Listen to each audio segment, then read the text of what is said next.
It was one of those hot afternoons where the dust felt glued to your skin and the quiet was heavier than any boss's order. A woman was following the sound of a waterfall up into the hills, thinking she could finally get a moment to herself. But somewhere back down the trail, fate was shifting its weight without her knowing. Before the sun went down, two people's lives were going to be bent into a shape they'd no longer recognize. Their little settlement was tucked in a valley where the Rocky Mountains felt close enough to whisper secrets. The year was 1883, and the land still had that mean streak of a thing that's been claimed but not rightly broken. The houses stood in crooked lines, like teeth in an old man's mouth, some strong, some weak, but all of them serving a purpose. Cattle were grazing on the east slopes where the grass hadn't yet given up on growing. Gabriella Mathisa had come to this valley 3 years before with her father, a blacksmith whose lungs were failing him. She was only 19 then, but old enough to know that you can't live on hope alone. By the time she was 22, she'd built a reputation that left most men more confused than impressed. The girl could read a ledger book, argue a fair price for grain, and spot a horse going lame before it ever took a limping step. She wasn't one to giggle when a man spoke to her, and she sure didn't apologize for knowing what she knew. Out here, folks respected what you could do more than who your daddy was, and that meant Gabriella had work. She kept the books for the big cattle operation that fed the whole valley. She tracked the supply shipments, and she made sure the ranchers and the freight wagons that rolled through twice a month were on the same page. Her father's blacksmith shop was near the middle of town, so she split her time between the heat of his forge and the main ranch house, where the real decisions got made. Elliot Brennan owned nearly every head of cattle and all the power that came with them. He was 41 years old with the kind of lean build that comes from work that never ends, and his face had a stillness that could make a man nervous about letting him down. He'd started with just 200 cows and a handshake, and he'd turned it into an operation that gave 30 men a job and put food on the table for twice that many families. People said he was fair, which out on the frontier meant a whole lot more than being called kind. Gabriella first crossed his path over a bad feed contract. A supplier had come up short by 300 pounds, and the ranch foreman just shrugged it off, calling it a loss they could swallow. But Gabriella, who'd been quietly organizing the account books in the corner, stood up. She said that supplier had been shorting them for 4 months straight, and once you added in the cost of the emergency feed they had to buy at the high railroad price, the real loss was over $800. Elliot had been staring out the window with his back to everyone. He turned around real slow. His eyes were the color of creek water in the dead of winter, clear and cold enough to make you doubt everything you thought you knew. "Are you certain on that figure?" he asked her. "I can show you the tally sheets," Gabriella answered. Her voice didn't tremble, even though her hands wanted to. "Show me." She laid the ledgers out on the big table, using a little pencil stub to point out every time the numbers didn't match up. Elliot leaned in so close she could smell the leather and honest sweat on him, and something clean like lye soap. He looked over the numbers for a long time without a word, his jaw muscle working like he was chewing on the problem itself. "You've got a good eye," he finally said, standing up straight. He looked right at her, and Gabriella felt a strange feeling creep up her back. It wasn't fear. It was like being truly seen for the first time by someone who mattered, and it settled in and refused to leave. "Thank you, Mr. Brennan. Call me Elliot, and from now on, I want you to check every single contract that comes through here. The foreman's good with cattle, but he can't count worth a damn." And that's how it all began. It wasn't with sweet words or any kind of courting, but with a job that needed doing right and a man who cared more about competence than he did about comfort. In the months that followed, Gabriella found herself called up to the ranch house more and more. Elliot would just stand on the edge of a conversation, listening mostly, and when he finally spoke, his words had a kind of weight that didn't need to be loud. He started asking her opinion on things that had nothing to do with numbers. He'd ask if they should move the herd to the north pasture, or if the new well they were digging was in a sensible spot. He even asked if the men were grumbling more about their pay or about the cook's tough biscuits. She gave him straight answers, which seemed to take him by surprise at first. After a while, it seemed to amuse him, and then it seemed to become something he counted on. The other ranch hands took notice. A couple of them tried to make jokes, but the jokes just withered up and died under Elliot's cold stare. Most of the men just got used to it. Folks tend to do that when the river changes course, and fighting the current is just too much trouble. Gabriella started noticing other things too. She saw that Elliot held her to a much higher standard than he did any of the men. He checked her work closer and had less patience for mistakes. It stung a little at first, but then she understood. He wasn't trying to be hard on her. He was showing her that he trusted her. His high expectations were his way of showing respect. She also noticed the way he'd look at her when he thought her head was buried in the paperwork. It wasn't the look a man gives a woman he's trying to win over or impress. It was deeper and more tangled than that, like he was trying to figure out a puzzle that didn't have a simple answer. Meals up at the ranch house were for everybody, and they were plain. The cook was a woman named Marin, with hair as gray as a winter sky, who cussed worse than any of the cowhands. She served up food that was meant to fill a man's belly, not win any awards. On Tuesdays, there were baked potatoes smothered in thick beef gravy, with carrots boiled so soft they just gave up. Thursdays meant chicken and dumpling soup that would stick to your ribs and make you want to nap. Fridays always meant potatoes fried up with onions and chopped with beef. The edges were crispy, and the whole pan would be empty in about 5 minutes. Gabriella ate right there with the men, and she paid no mind to how awkward they felt about it at first. She didn't try to flirt or act dainty to make them feel better. She just sat there, ate her food, and listened to them complain about their sore backs and stubborn horses. After a time, they stopped seeing her as a woman at the table and just saw her as Gabriella. That was a step in the right direction. Elliot always sat at the head of the long table. He ate his food slow and steady, and he never spoke much. He never took more than his fair share of anything, and he always made a point to thank Marin, who would just grunt back at him. One time, Gabriella saw him pass the gravy boat down to one of the younger hands before he served himself. Something in her chest got tight, and it had nothing to do with the food. She told herself it didn't mean a thing. A man with good manners wasn't a man in love. And respect wasn't the same as wanting somebody, but it seemed her body had stopped asking her mind for its opinion on the matter. Her heart would beat a little faster whenever he walked into the room. Her skin would tingle if he stood close enough to look at a paper over her shoulder. Her mind would wander off during her evening prayers, and she'd get mad at herself afterward for being so undisciplined. As for Elliot, he didn't give her any sign that he felt a thing. He was always polite, a little distant, in all business. He never laid a hand on her, except for maybe a quick brush of their fingers when he passed her a stack of papers. He never let a conversation go on longer than it had to. He never looked at her with that hungry or entitled way that other men sometimes did. And still, there were these little moments, these times when the air between them would get thick for no good reason. He'd hand her a report and their fingers would touch, and he'd wait just a half second too long before pulling his hand away. When she spoke up during a meeting, his eyes would lock on her face so hard it would make her forget what she was about to say. Once, when she laughed at a joke one of the ranch hands told, she saw his jaw tighten just a little bit before he turned his head and looked away. Gabriella kept telling herself she was just making it all up. A man like Elliot Brennan didn't get flustered over a woman like her. He had responsibilities bigger than any foolish feelings she was letting herself have. She had her own plans that needed a clear head, not a silly distraction. But late at night, laying in her small room above her father's shop, she'd just stare up at the ceiling. She'd play back all these little moments that shouldn't have meant anything at all. The way his voice got a little softer when he thanked her. The way he would stand between her and any trouble without making a big show of it. The way she caught him watching her walk away one time, only because she happened to glance back. It was enough to drive a person crazy. It was pointless. And it was something they both felt, even if neither one of them was brave enough or reckless enough to say it out loud. Spring turned into summer, and the work got harder. The cattle had to be moved up to the high country pastures. Fences were always needing to be mended. New contracts had to be worked out because the prices at the railroad kept changing. Gabriella started spending even longer hours at the ranch.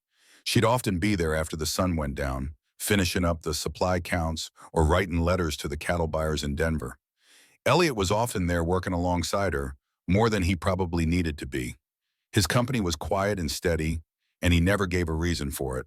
One night in late June, the sky was turning the color of an old bruise, and the crickets were starting their nightly fuss. Gabriella slapped the ledger book shut a little harder than she meant to. "Something wrong?" Elliot asked from his desk across the room. He'd been looking over contracts by the light of a lamp, with his sleeves rolled up past his elbows. "These numbers are supposed to balance, but they don't. I have checked them 4 times." He stood up and he walked around to her side of the table and leaned over to look at the page. His shoulder just barely touched hers. Gabriella drew a sharp breath and got mad at herself for it. "You are counting that column 2 times," he said in a low voice, tapping a number. "An easy mistake." "I do not make easy mistakes," she said, and the words came out sharper than she meant. Elliot stood up straight, and for just a second something crossed his face. Maybe he was amused, or maybe he saw something familiar. "No," he agreed. "You sure do not." The quiet in the room after that felt heavy, like Gabriella could feel it weighing on her. She stared down at the book, but the numbers were just a blur now. She planted her hands flat on the wood to keep them steady. "You ought to head on home," Elliot finally said. "It is getting late." "I will in a bit, Elliot." She raised her head. You could not tell a thing from his face, but you could from his eyes. They looked tired and guarded, full of things he was trying his best to keep inside. "Go on home," he said again, his voice softer this time. She put her things together without a word. All of a sudden, she just had to get out of there before she did something stupid.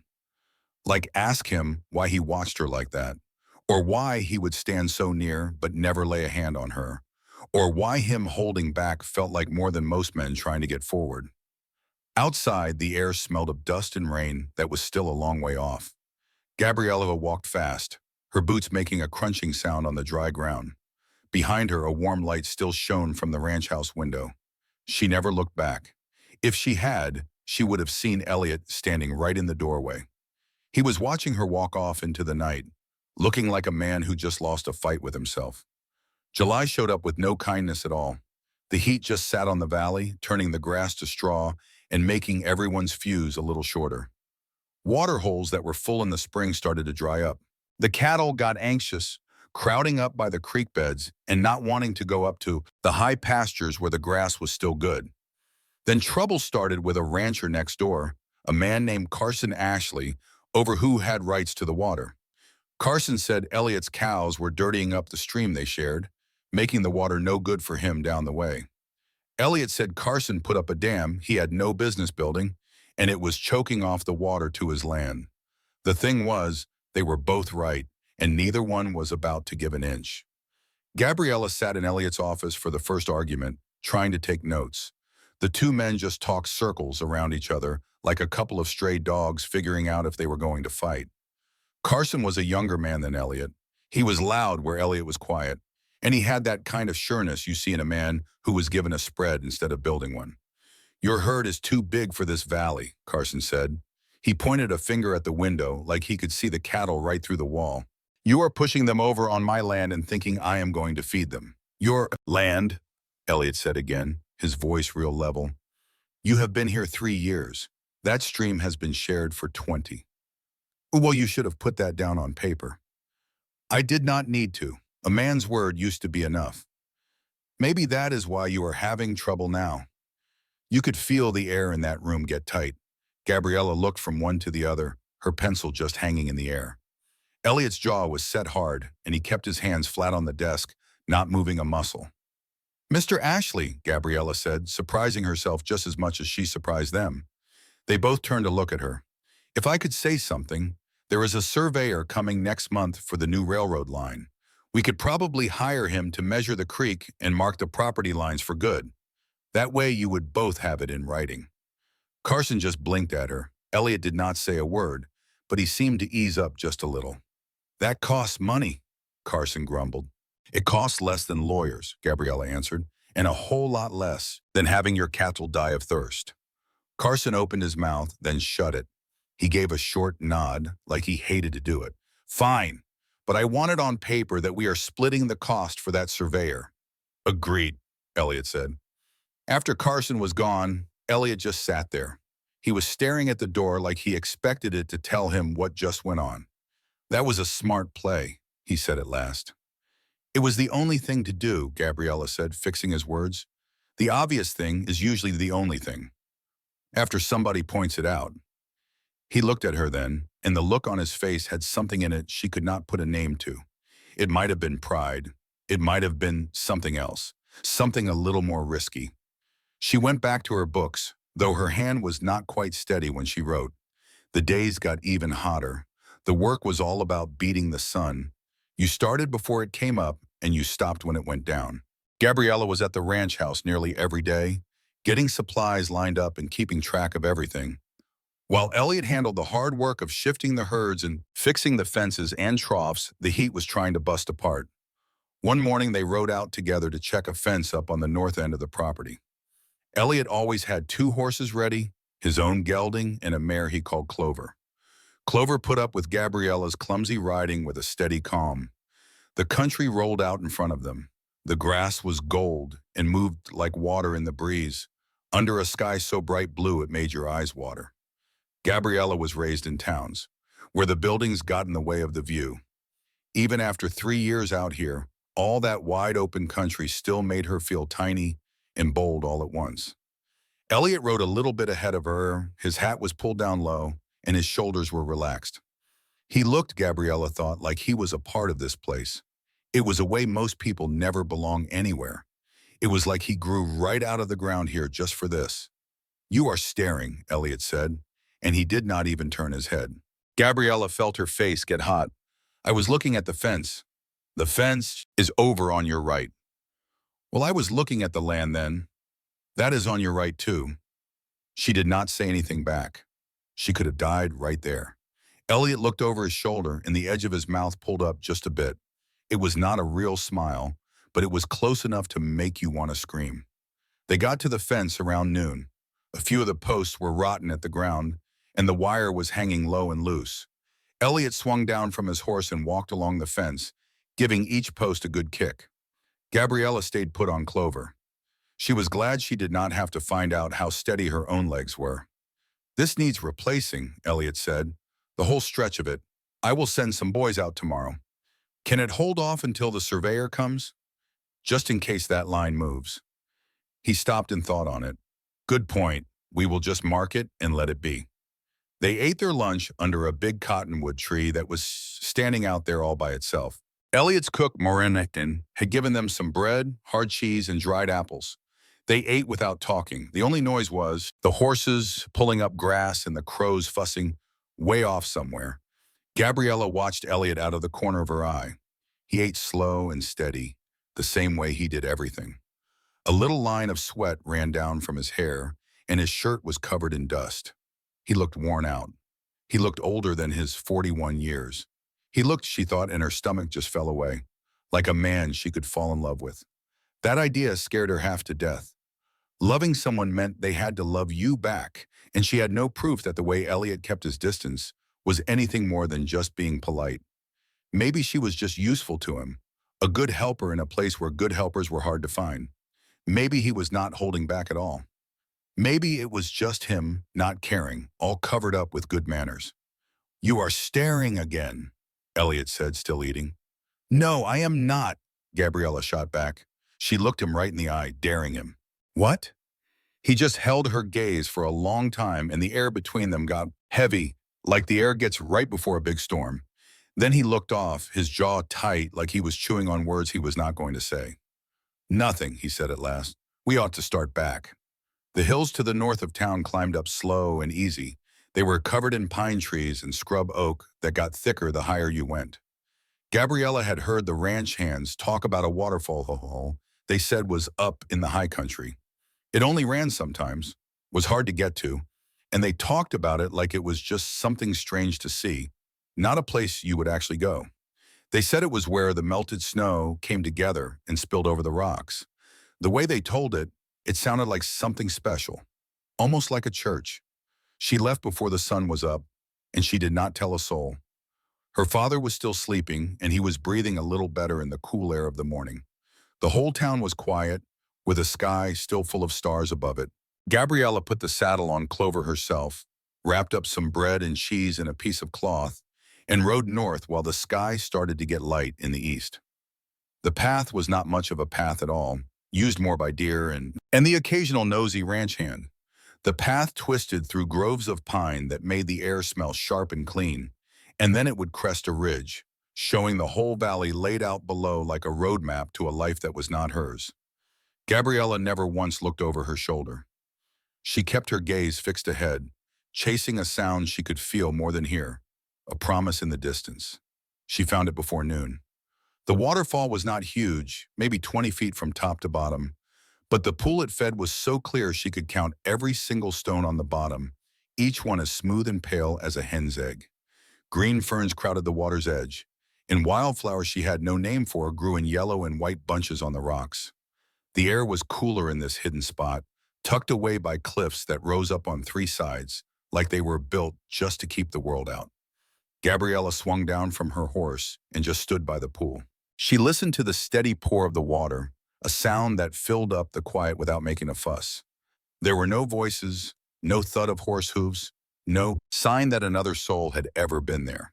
It was just water, stone, and an air that tasted like pure freedom. She had not come here planning to bathe. She did not bring soap or a towel or a fresh set of clothes. But as she stood there, bone-tired and covered in dust, feeling wound up tighter than a new spool of fence wire, the notion hit her with the force of a lightning strike. Why in the world not? She was alone, wonderfully and completely alone. The settlement was miles and miles away. All the ranch hands were working the south pastures. Nobody knew the first thing about where she had gone, and they would not even think to come looking for her until sundown. Gabriella took one last look around, just to be sure of what she already knew deep down. Then, she started taking off her clothes. The buttons on her shirt fought her, a little swollen from the humid air. Her skirt dropped to the ground in a dusty pile. Pulling off her boots was a real struggle. The laces were in knots from weeks of hard use. She peeled off her underthings with the kind of deep relief a soldier must feel taking off his armor. And when she finally stood there by the water's edge, with nothing on at all, she felt lighter than she had felt in a long, long time. The water was so cold it snatched her breath away. Gabriella let out a gasp as she stepped in, her whole body complaining and then giving in all at once. She sank down to her shoulders, then up to her neck, and then she dunked her entire head under the surface. When she came back up, sputtering, the world seemed sharper, more real than it had in ages. She lay on her back and floated, just looking up at the slice of sky between the cliffs. The clouds drifted by, slow and easy, not caring one bit about her or her relief or the small, perfect moment of being alone. Her dark hair fanned out around her head like a spill of black ink.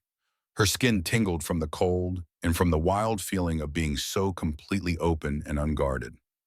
For 15 minutes, she was not anybody. She was not Gabriella Mathiso, the good assistant. She was not the blacksmith's girl. She was not that woman the men all watched with a mix of confusion and anger, and sometimes something uglier. She was just a person in the water, breathing in and out, completely alive. Then she figured that was enough. She waded back toward the shallow part of the pool where she had left her things, with water running in streams down her hair and her body.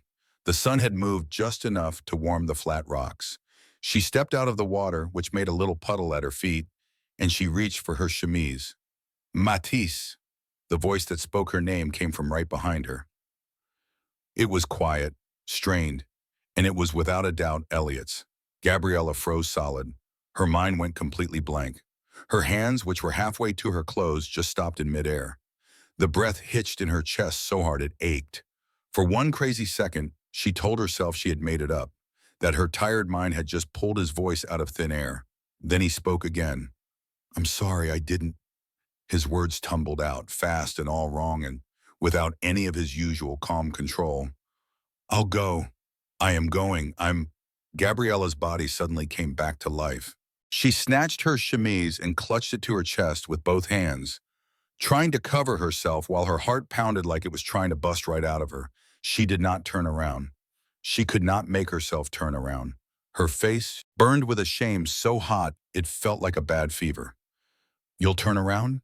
She finally got out, but her voice was barely a whisper. I did. I'm not looking." He sounded like a man in a wreck, his words all tangled up. I had no idea you were here. I was just, I needed to stop talking, Gabriella said, a little louder this time, but her voice was still shaking.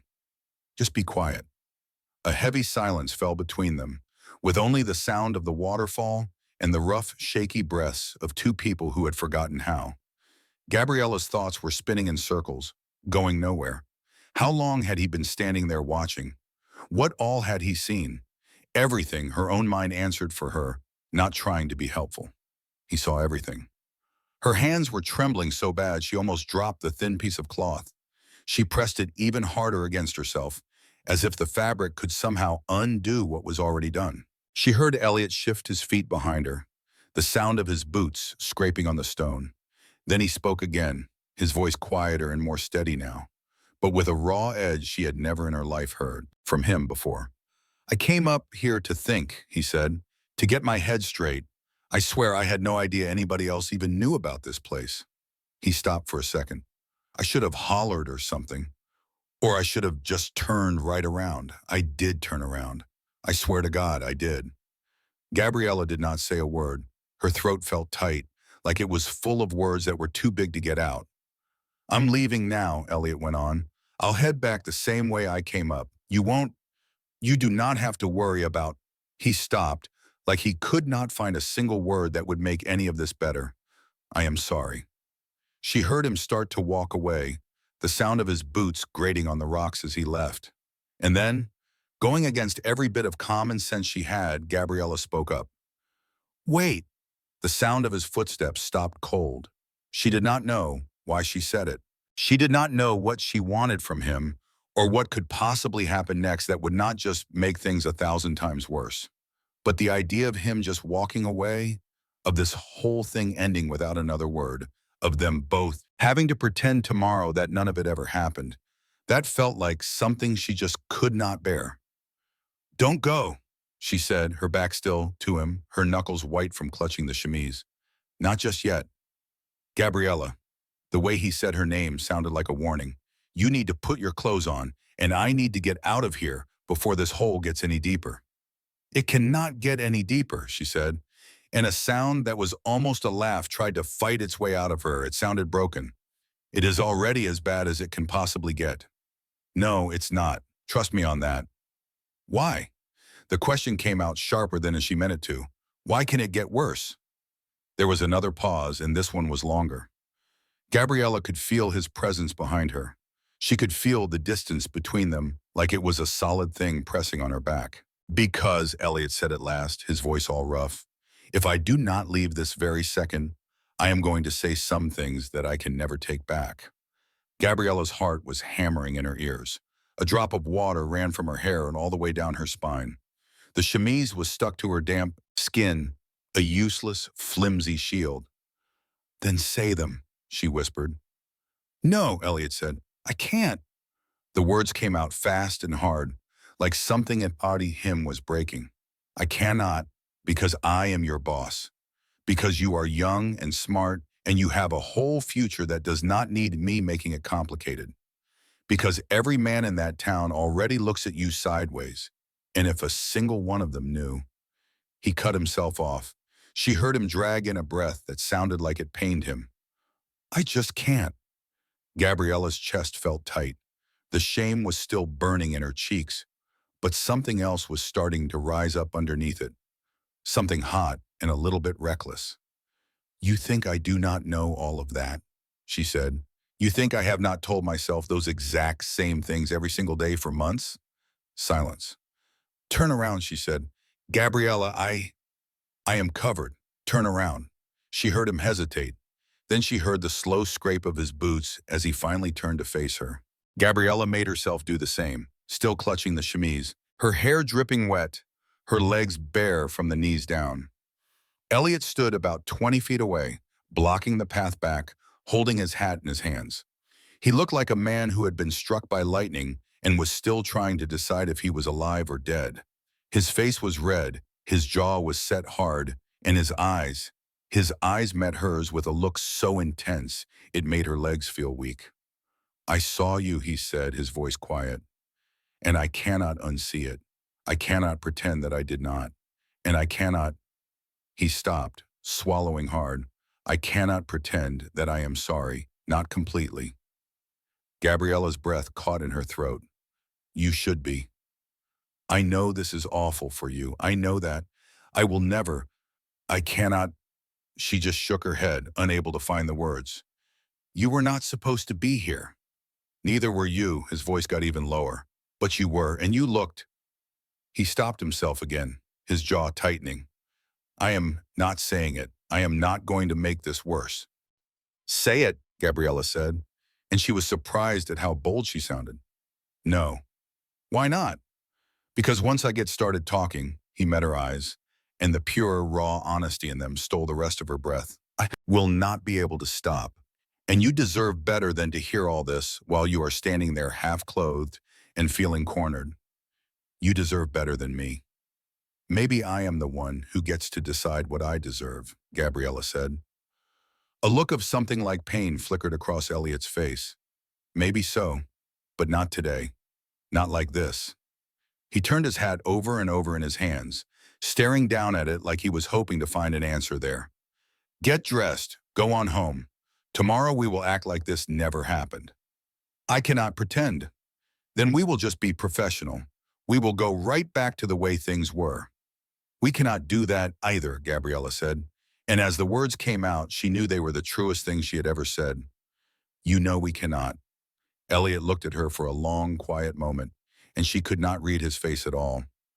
Then he gave a slow, small nod. I know. He turned and started walking back toward the trail, every movement looking stiff and unnatural. Gabriella just stood there and watched him go, her heart pounding in her chest, her body still shaking, from the cold and the wet, and from a feeling she just could not put a name to. At the edge of the trees, Elliot stopped but did not turn around. You were right, he said, his voice low.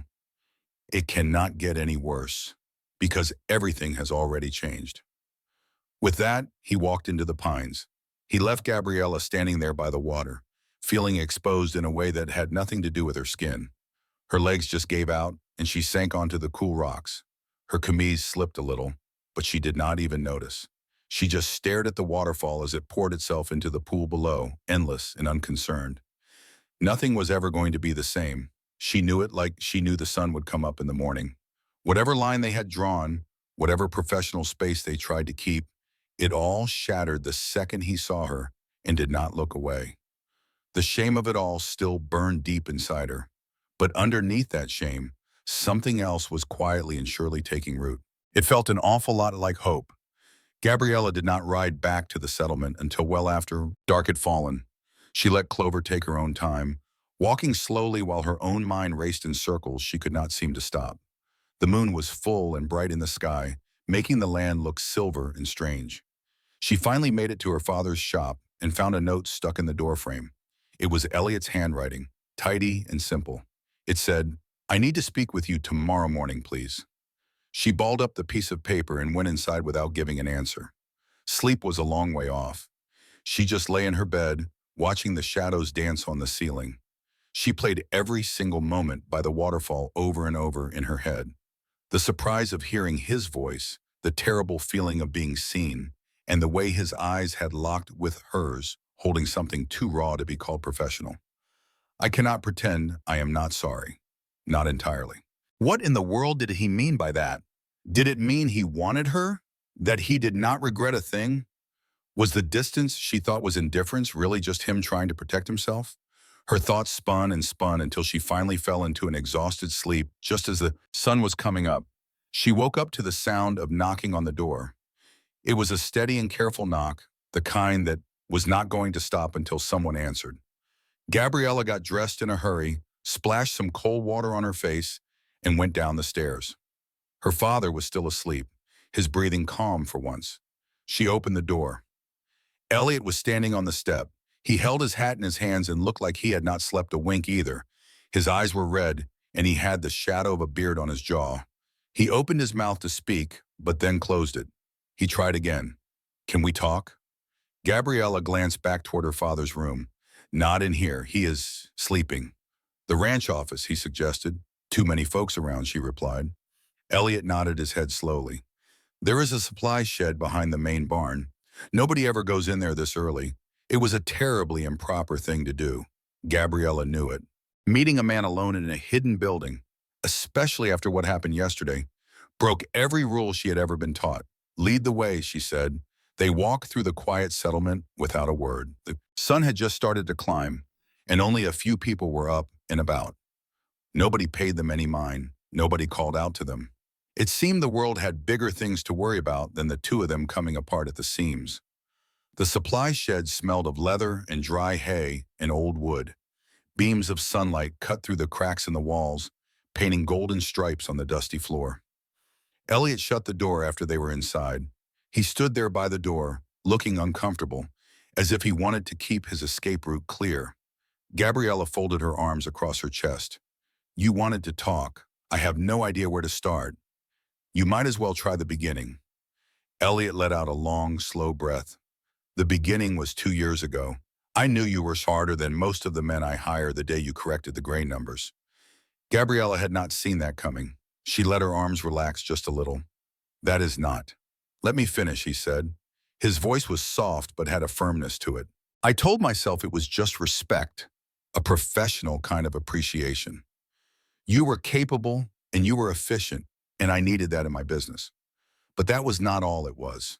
Not for a very long time. He looked straight at her then. The morning light hit his face just right, making him seem both older and younger all at once. I started looking for you, he went on, trying to hear your voice in meetings, changing my own schedule to find reasons to work near your station. I kept telling myself it was for practical reasons, when it was anything but. He stopped for a moment, and every time I caught myself doing it, I would pull back hard. You did not sign on to be watched like that, and I am old enough to know a whole lot better. You are not old, Gabriella said. I am 19 years older than you. That is plenty old enough. I am not a child, I know. His jaw got tight. Believe me, I know. That is part of the problem. Gabriella felt her face get warm again, but this time it was not just from being embarrassed. You have been keeping your distance all this time. That is why you are so cold sometimes. Cold? Elliot let out a short, bitter laugh. Well, that is one word for it. So what is one more? He looked away from her then, his hand squeezing his hat so hard the brim was starting to bend. Afraid, shaky, way past anything I know how to handle. He looked back at her, and his face was wide open, like there was nothing left to hide behind. Do you have any earthly idea how hard it has been? Working next to you every single day, watching other fellas look at you, and knowing I do not have the right to tell them to look away. Staying up at night telling myself that keeping my hands to myself is the right thing to do, when the truth is, it is just me being a coward. Gabriella could hardly breathe. Elliot, yesterday, he cut her off, his voice more gravelly now. I saw you and something inside me just snapped. Not because of... He stopped and shook his head. It was not about seeing you without your dress on. It was seeing you looking so free, and not on your guard, just happy, in a way I have never seen you look down in the settlement. And I knew I have never seen you like that because you are not allowed to be, because the world does not let you. And I am a part of that world. That is not your fault, Gabriella said in a low voice. Maybe so, but that does not change anything. I cannot continue like this, acting like I do not feel what I feel. He paused once more, the words catching in his throat. I cannot keep being dishonest, especially not with you. Not after what happened yesterday. Gabriella felt her heart pound hard inside her chest. Then stop being dishonest. Elliot just stared at her, and a look of pure pain crossed his features. You do not understand what you are asking me to do. Yes, I do. Gabriella, just say it, she pleaded, taking a step toward him. Whatever it is you are holding back, you need to say it. He held her gaze for a very long time. Then with slow and careful purpose, he placed his hat on a nearby crate. When he stood up straight again, his shoulders seemed to hold a new kind of burden. Not a lighter one, but a more truthful one. I have been in love with you for over a year now, he said softly. And it scares me to death, because I know what folks will say. I know the trouble it will bring you. And I know, his voice broke for a moment. I know that I am not worth all that. Gabriella felt the hot sting of tears welling up in her eyes. Eyes. She could not tell if they were from relief or frustration or something else altogether. You do not get to decide that. Somebody has to. No, she said with a firm voice. I do. I get to decide what I risk and who I risk it for. Not you, not the whole settlement. Me. Elliot just shook his head. You are not thinking straight. It was a traumatic thing. You are just confused. I am not confused. She closed the last bit of space between them, stopping just a few inches from him. She could smell the leather and the sweat, and something that was just him. It smelled like soap and sunshine and a stubborn kind of restraint. I have known how I felt for months now. I just did not think that you, she swallowed hard. I thought you did not want me. Do not want you. Elliot's laugh was torn and full of disbelief. Gabriella, I have spent a year and a half pretending not to want you. It is the hardest thing I have ever had to do. Then stop pretending. I cannot. If people found out, let them find out, Gabriella said, and she meant every word of it. I am done hiding. I am done being careful. I am sick and tired of watching you walk out that door every night when all I want is for you to stay. Elliot closed his eyes for a second, his jaw clenched tight. When he opened them again, they were shining with a look that was half pain and half promise, all mixed up. He said slowly, if we do this, it cannot be something we hide. I will not disrespect you by treating this like some dirty secret. But he paused, trying to find the right words, I would have to step back from some of my duties to make it clear that you are not, that we are equals. Gabriella finished his sentence. Partners. He nodded.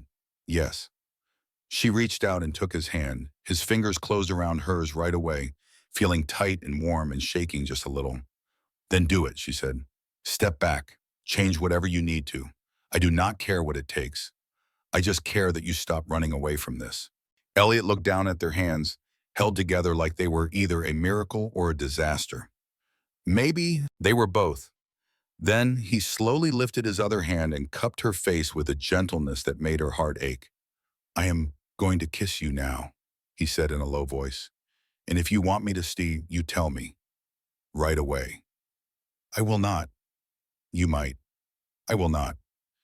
He leaned in closer, his thumb brushing against her cheekbone. His breath was warm on her lips. Gabriella's eyes fluttered shut.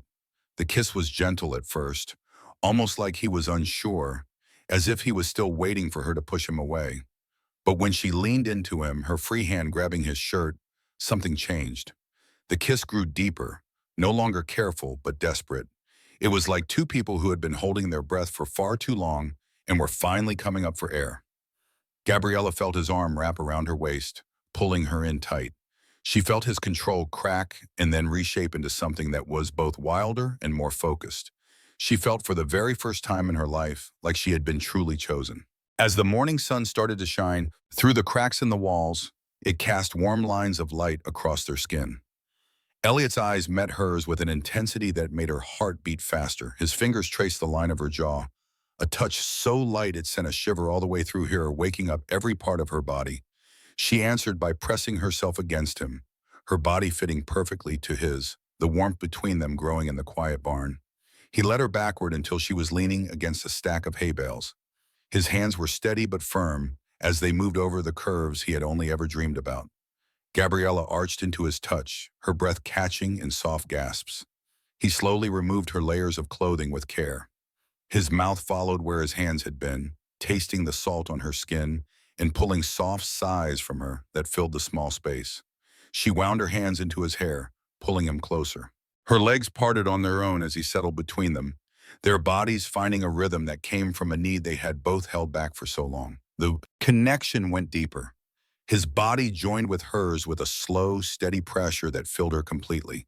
Each movement was measured at the start, then it built up as their shared need took over. Gabriella's nails dug into his back, her hips rising up to meet his. Waves of pleasure washed over her, each one stronger than the last, leaving her shaking. He moved with her, their bodies tangled together in a dance of giving and taking. The friction between them lit fires that spread to every inch of her body. Low groans escaped his lips, mixing with her whispered pleas as they moved toward the peak together. Their bodies were slick with sweat and straining until the final release crashed over them both at the same time, leaving them worn out and wrapped up in each other in the quiet aftermath. When they finally pulled apart, both of them out of breath, Elliot rested his forehead against hers. "There is no going back now," he said, his voice rough. "Good," Gabriella answered. They stood that way for a long moment, breathing the same air, getting used to the size of what had just changed between them. Then Elliot pulled back just a little, his face turning serious. "I meant what I said about stepping back. I will talk to the other ranchers, change my role, and make sure there is no question of this being improper." "Will they go along with that?" "Some will, some will not, but it is not their decision to make." He looked at her, his gaze steady. "It is ours." Gabriella nodded. "What about the settlement? People are going to talk." "Let them talk." His jaw was set with a look of pure determination. "I have spent years trying to make everyone happy. It is exhausting, and it is pointless. If they respect me, they will get used to it. If they do not," he shrugged, "then I will know where I stand with them." "You are willing to risk your reputation for this." "For you," Elliot corrected her. "And yes, I have been practical and careful my entire life, Gabriella. And what has it gotten me? Alone, tied down, and only half living." He cupped her face in his hands again. "I am tired of living like that. I want more, and I want it with you." Gabriella felt something settle deep in her chest. It felt an awful lot like hope. "People will say you are taking advantage, that I am too young or too simple. Then we will prove them wrong by being honest, by building something that is real." He gave her a small smile. "You are not simple, and I am not taking advantage. We are choosing each other. That is all that matters." "Is it really that easy?"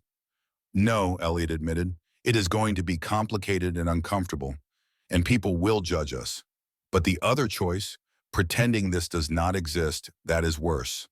He kissed her forehead gently. "I am done turning my back on what is standing right in front of me." Gabriella let out a long, slow breath, letting go of the last of her fear. "So am I." They left the shed one at a time, keeping up appearances for now, while Elliot started the process of reorganizing his authority.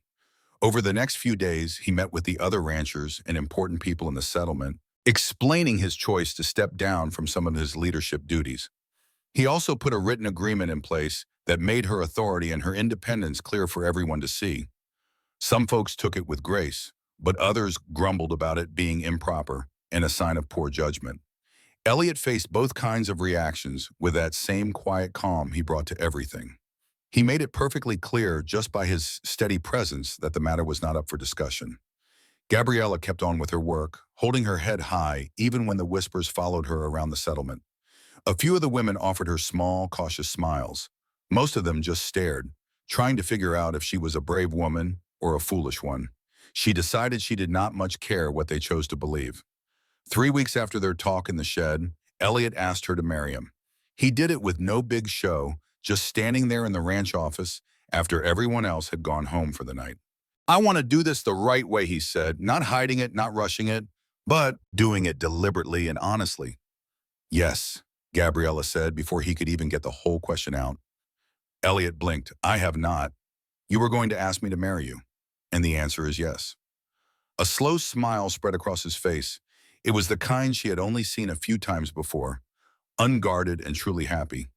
"You are a very direct woman. I learned from the best." He pulled her into his arms, kissing her so thoroughly that she forgot they were standing in a place where anyone could just walk right in. When they finally pulled apart, they were both a little out of breath. Elliot rested his forehead on hers. "I love you," he said simply. "I know," Gabriella answered. "I love you too." Outside, the sun was going down over the valley, painting the sky the color of glowing coals. Off in the distance, cattle were lowing, and men were calling to each other with the easy sounds of a day's work being done. The settlement carried on with its usual rhythms, not caring one bit about the quiet revolution that was happening right in the middle of it. But inside that office, two people stood together, holding on to each other with the kind of certainty that comes when you finally stop fighting what was always meant to be. They got married in late September when the summer heat had finally broken and the aspen trees on the high hills had turned a gold so bright it could hurt your eyes. The wedding was held outdoors on the flat land above the settlement, where the ground leveled out before rising up into the foothills. Elliot had offered to put together something more formal, with a church service and a proper reception, but Gabriella said no. She wanted something simple and honest, a ceremony that felt like their relationship. So they all gathered on the plateau under a sky so blue it looked like it had been painted. 40 people came, mostly ranch hands, neighbors, and a few folks from town who had decided that their curiosity was stronger than their judgment. Gabriella's father sat in a chair they had brought just for him. His breathing was hard, but his smile was true. The fella marrying them was a traveling preacher named Hayden Moyer, who rode through that part of the country a couple times a year. He had likely baptized half the kids in the valley. He spoke in plain language, with no fancy frills, about holding on to each other and the simple, everyday work of loving a person. Gabriella was wearing a simple cotton dress she'd stitched herself. It was cream-colored with a little lace at the neck, practical enough she could wear it again. Elliot had on clean pants, a starched shirt, and a vest that had seen some hard use. He looked a bit shaky, which Gabriella thought was sweet. When Hayden asked if she'd have Elliot for her husband, Gabriella didn't miss a beat. "I will," she said, her voice strong and clear across the flat land. Elliot's own promises were quieter, but just as solid. His hands trembled just a touch when he put the ring on her finger, a plain band he had ordered special from a jeweler in Denver. When Hayden declared them husband and wife, Elliot gave her a careful kiss, almost like he was still getting used to the idea that he could. The small crowd of folks clapped nicely. A couple of the men let out a whistle. Maureen, the ranch cook, wiped at her eyes with her apron and grumbled something about folks getting all sentimental. The get-together that followed was simple but full of warmth. They had set up tables near the edge of the plateau, all loaded down with food people had brought to share. Moran had spent 2 whole days on a roast beef, and there were potatoes cooked with herbs, carrots with a honey glaze, and bread that was still warm. Somebody brought a fiddle, and the music floated out over the land as the sun started to dip low. Elliot stuck right by Gabriella's side, his hand resting gently on the small of her back. She could feel him start to unwind as the evening wore on, the tightness in his shoulders slowly easing up as he saw that most folks were there to wish them well, not to judge. Carson Ashley, the rancher from next door who they'd argued with over water rights a few months back, came over with a whiskey in his hand. "Congratulations," he said, sticking his hand out to Elliot. Elliot shook it, a little wary. "Thank you." Carson cut his eyes over to Gabriella, his face hard to read. "You got a smart one here. Don't go wasting her on account books." "I don't aim to waste her on anything," Elliot said, his voice steady. Carson just grunted, which might have been a sign of approval, and moseyed back over to the whiskey. "Well, that went better than I figured," Gabriella whispered. "He's still a horse's backside," Elliot said, "but he knows which way the wind blows." They ate on their feet, sharing a plate since the tables were all full. The beef was so tender and the potatoes were crispy. Gabriella realized she hadn't really eaten for days. Her stomach had been in such a knot. But now, finally married and surrounded by people who were at least trying to be neighborly, she felt her hunger come back. "Have some more," Elliot told her, watching her eat. "You're too thin." "I'm all right." "No, you're not, but you're gonna be." He started to ask something, then stopped himself. "Are you—" "I'm perfect," Gabriella said. "Stop your worrying." "I'll stop worrying the day I'm 6 feet under." "That's a dark thought." "It's an honest one." She leaned her head against his chest and smiled. Outside, they could still hear the party going on. The sound of music and laughing drifted in on the night air. But inside their little house, the whole world had shrunk down to just the two of them, quiet and warm and whole. "I love you," Elliot said into the dark. "I know," Gabriella answered. "You tell me all the time." "I'm not ever gonna stop." "Good," she said. She felt his hand stroking her hair without him even thinking about it, a habit that was already forming before their first day as husband and wife was even over. A deep tiredness pulled at her, a warm and welcome feeling, and she let herself drift off. The last thing she heard before she fell asleep was Elliot's voice, soft but sure. Thank you. For what? For not giving up on me. For being brave enough for this. Gabriella snuggled closer. We were brave together, she murmured. That's how this is supposed to work. His arms pulled her in tighter, and she felt him finally let go all the way and fall asleep. That first year of being married was a long lesson in giving a little and being patient. They learned each other's ways, like when to talk and when to give a person some room, when to push an issue and when to just let it be. Elliot learned that Gabriella needed her quiet time now and then, a few hours cut out of the day where she could just think. Gabriella learned that Elliot held his troubles inside, and he often needed a while before he could find the words for what was weighing on him. They learned the small things too. Elliot always burned the eggs, but he made a fine pot of coffee. Gabriella could get anything organized except for her own things, and they both collected blankets like a blue norther could blow in any day in July. The work on the ranch went on, but the way things were run had changed. Elliot had made official partners out of two other ranchers, so the power was spread around more fairly. Gabriella took over the books, the supplies, and the dealings with traders. It was what she had pretty much been doing anyway, but now it was official, and she got a fair stake for the work she'd put in for so long. Some folks never did get comfortable with their marriage and just kept a polite distance. Others just accepted it with that practical way folks on the frontier have, figuring good people were too hard to come by to be judging them. In the spring of their second year together, Gabriella knew she was pregnant. She decided to tell Elliot one evening while the rain was tapping on the roof and the house smelled of the chicken stew they'd had for supper. He was looking over a contract by the light of the lamp, his face all serious, and she just watched him for a minute before she spoke up. I'm expecting a child, she said, plain as that. Elliot looked up, and his face was just blank with surprise. Then it dawned on him, and a look came over him that she had never seen. It was pure joy and pure terror all mixed together. You're certain? 3 months, I'm certain. He put the contract down on the table real slow, like he thought it might just jump up and bite him. Then he walked over to her chair and knelt down beside her, putting his hands over hers. How are you feeling? Tired and a bit sick in the mornings, but I'm well enough. What do you need? What can I? He trailed off, looking like he was overwhelmed by just the thought of it. Gabriella smiled. I need you to quit panicking. Women have been having babies for a long time. We generally make it through. Generally is not a real comforting word, Elliot. He pressed his forehead down on her hands, taking slow breaths. When he looked back up, his eyes were shining. We're gonna have a child. We are. I'm gonna be a father. You are. He let out a sudden laugh, a sound that was surprised and real. I don't have the first idea what I'm doing. Neither do I. We'll learn as we go together.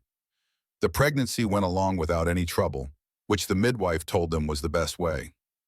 Gabriella kept on working right up to the 6th month, only stopping when it got too hard to bend over the account books. She spent the last few months getting ready, sewing little clothes, turning the second room into a nursery, and reading the one book about childbirth they had in the whole settlement. Elliot got to be so protective, it was almost silly.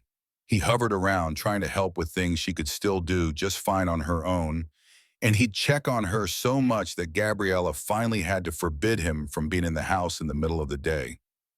You are smothering me with kindness, she told him. I'm just being thoughtful. You're being a bit much. Go on, go work. I'll still be pregnant when you get back.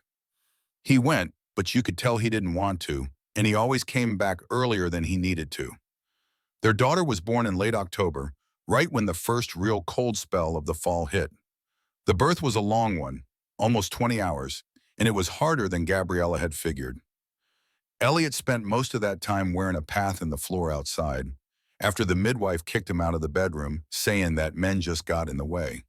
When the midwife finally called him back in, he walked in to find Gabriella, looking pale and worn out, holding a little bundle of blankets. She looked up at him and gave a weak smile. Come meet your daughter. Elliot walked over slowly, moving like he was afraid he might break something just by breathing.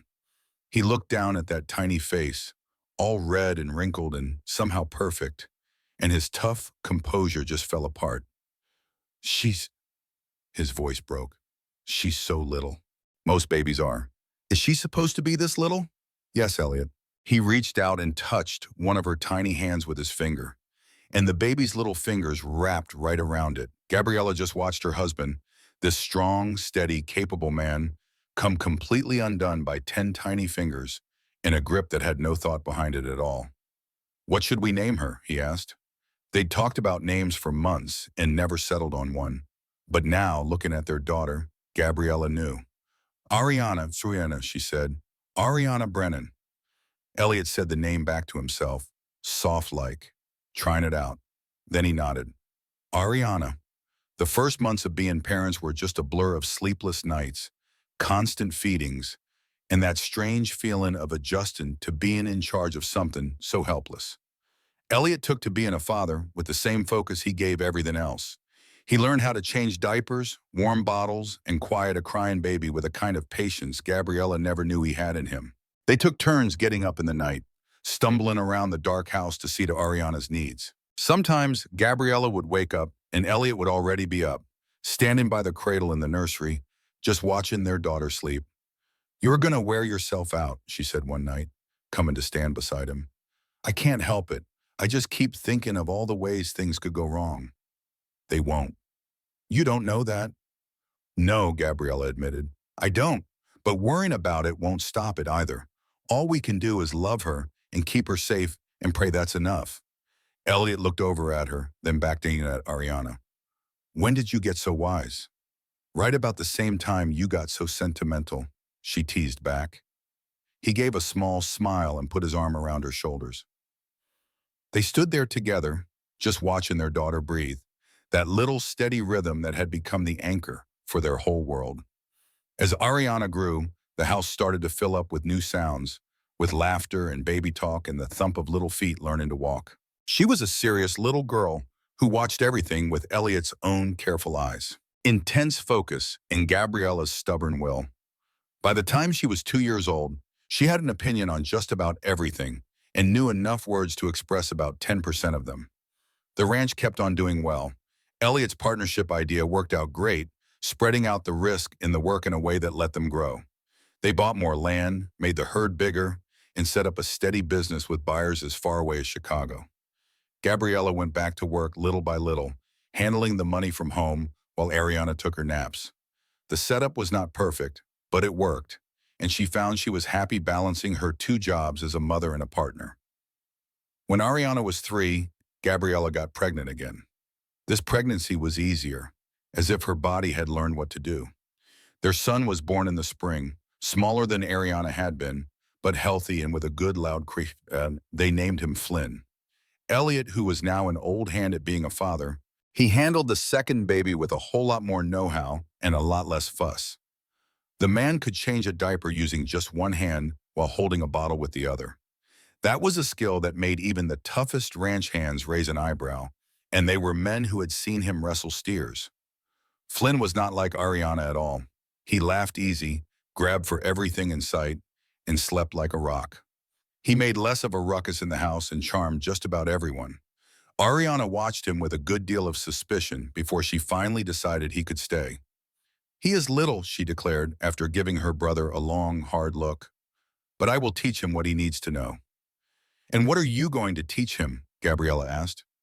"How to be smart, just like me." Elliot, who was standing nearby, had to cover his mouth to keep from smiling. Gabriella did her best to keep a straight face. "Well, that is mighty generous of you." "I know," Ariana said with all seriousness, already taking on her big sister duties with the proper amount of importance. The years that came after were full, just like a life becomes when you build it on purpose. There were tough times, to be sure. Sicknesses came that put a scare in them, and money troubles that meant they had to tighten their belts. They had disagreements that took some patience and talking through to solve. But there was a whole lot more happiness than trouble, more laughing than crying, and more sureness than doubt. Mealtimes changed right along with the family. Breakfast turned into a wild mess of spilled milk and everybody wanting something different. Dinners became a negotiation because Ariana had some very strong ideas about vegetables, and Flynn would not eat a single green thing. They had roast chicken and carrots on Sundays and beef stew with potatoes on Wednesdays. But on Fridays, Elliot made it a rule that they would have pancakes for dinner. This was a tradition the children loved, and Gabriella could never quite figure out. Pancakes are not a dinner food, she would say. They are if you eat them when it is dinner time, Elliot would answer, as he flipped another one onto Flynn's plate. That is not how things make sense. Who says? Everyone says. Well, everyone is not sitting here at this table. Ariana, with her face covered in syrup, nodded her head and agreeing with her father completely. Flynn just banged his fork on the table with a whole lot of excitement. Gabriella finally gave in to the happy chaos. The settlement started to grow up all around them. More families moved in, new houses went up, and the dusty frontier town began to look like a place that was here to stay. The ranch got even bigger, and with over 60 people working there and helping support twice that many families in other ways. Elliot's standing in the community changed from a man who kept to himself to a respected town elder. Folks started asking his advice on things that had nothing to do with cattle, like settling disputes, making investments, or deciding on projects for the town. He handled every bit of it with that same steady hand, though he often talked over the complicated problems with Gabriella first because he valued what she thought. You are better with people than I am, Mom, he told her one time. That is not true. It is. You see why people do things. I just understand cows. You understand a lot more than that. You just do not trust your gut. Enough. I trusted a whole lot more since I married you. It was just a small thing, he said while they were washing dishes after the children were in bed, but it felt as heavy and real as all the years they had shared. Gabriella smiled and gently bumped her shoulder against his. Good, she said. You keep on trusting it. When Flynn turned 5 and Ariana was 7, Gabriella got pregnant again, which was a complete surprise. She was 35, older than most women in the valley to be having another baby, and the pregnancy made both her and Elliot a little nervous. Their midwife, who was a dear friend by then, told them that while there were some risks, Gabriella was healthy and strong. Their third child, a little girl they named Emery, was born in the winter without much trouble at all, almost like she knew her parents were too busy to deal with any drama. She was tiny but had a mighty spirit, with a cry loud enough to wake the whole house, and she would not sleep a wink unless someone was holding her. It was such a small thing, really. His concern for her health, his quiet way of making sure she rested, settled something inside her that had felt uneasy for months. As the sun went down and folks started lighting lanterns, the music changed to a slower tune. Couples started moving toward an open patch of ground that was serving as a dance floor.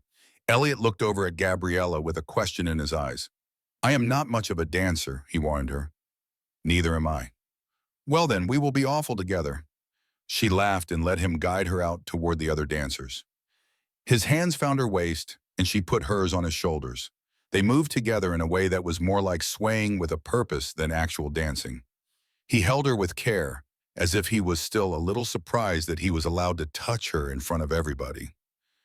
You are thinking too much, Gabriella said in a soft voice. I always think too much, he said with a little smile. You had better get used to it. You are stuck with me now. Good, she answered, and she meant every word of it. They danced until her feet were sore and his began to ache, a hurt from a bad fall many years ago that he never mentioned.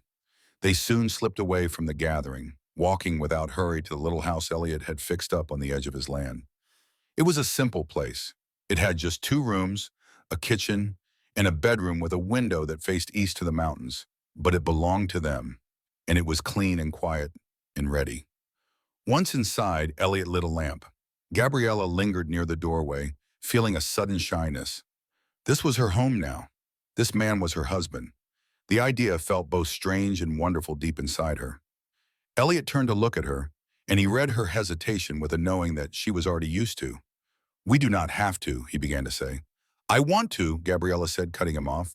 I just meant I know what you meant, and I am telling you that I want to. He walked across the floor and held her face gently in his hands. We have plenty of time. All the time in the world. I know, but I do not want to. Wait, Elliot looked deeply into her eyes for a long moment before he gave a slow nod. He kissed her then, and it was not with the frantic need from the shed all those weeks ago. This was something deeper, full of certainty and commitment, a promise that this was not just a feeling for now, but for always. He carefully unbuttoned her dress, his hands gentle with the fabric and laces.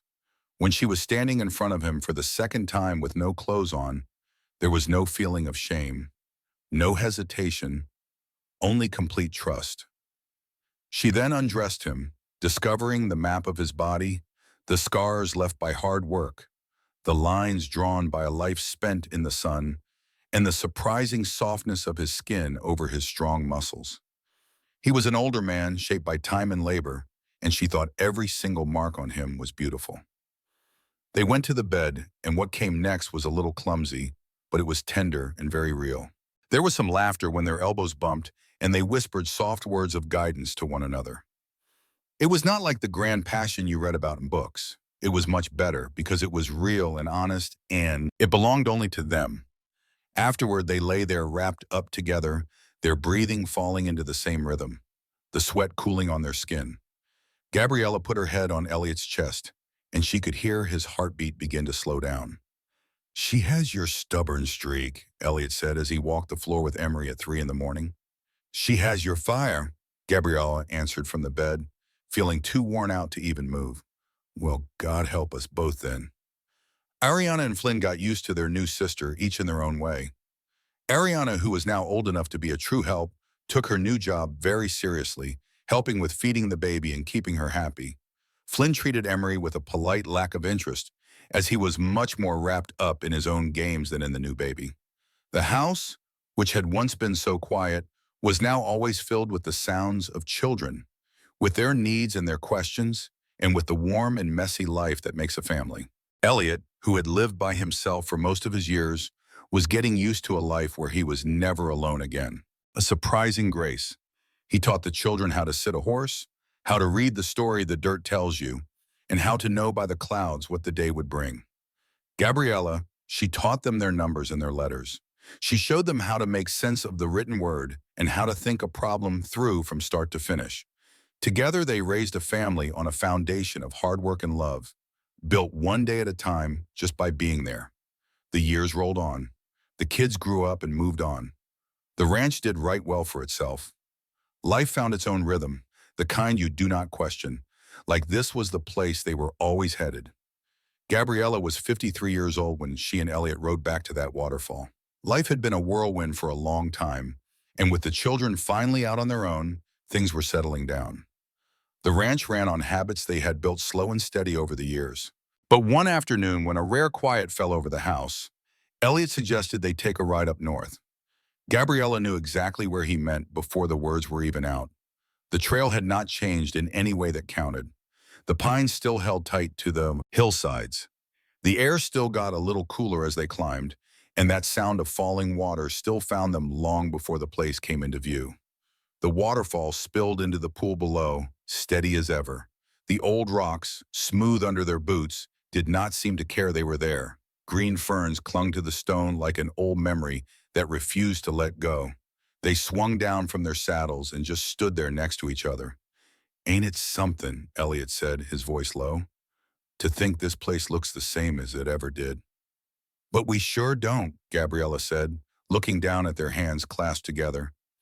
His was calloused and marked by years of work, hers a little thinner now, but still strong. "We were not meant to stay the same." "No," he agreed. "We were meant to last." They stood there in the quiet, listening to the water hit the rocks and spill over again and again. Gabriella thought about the woman she was the first time she saw this place. She was young, worn clean out, and just hoping to make it through another day. She thought about the man who showed up like a tumbleweed and somehow turned keeping his distance into something that felt a whole lot like courage. They sat down together on the rocks, fully dressed this time, feeling right at home in bodies that had known hard labor, childbirth, and loss, and had carried them through all those years without giving out.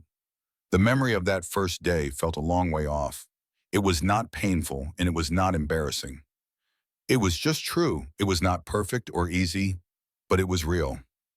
It was a life they had chosen, and it was worth every single awkward, wonderful, and complicated minute. They stayed until the light began to fade, until the whole valley below them was glowing gold and silent. Then they got to their feet, climbed onto their horses, and rode for home, side by side. There was no hurry, no worry, and no reason to look back. The waterfall kept on pouring into the pool, timeless and uncaring.